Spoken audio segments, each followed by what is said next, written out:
Farg'ona futbol shahri. Neftchi 2025-yil yana sovrin uchun maydonga qaytdi. Jamoa hozir Superligada yuqori o'rinda.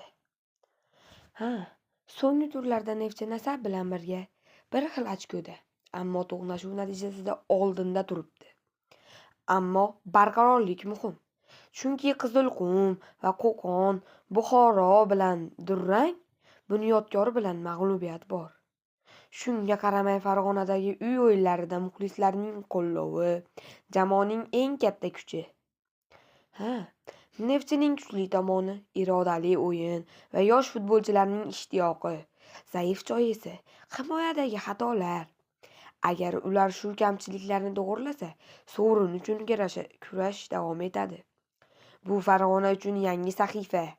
Sizningcha Neftchi bu yil sovrinni oladimi? Izohlarda yozing. Like bosing va yangiliklar uchun obuna bo'ling.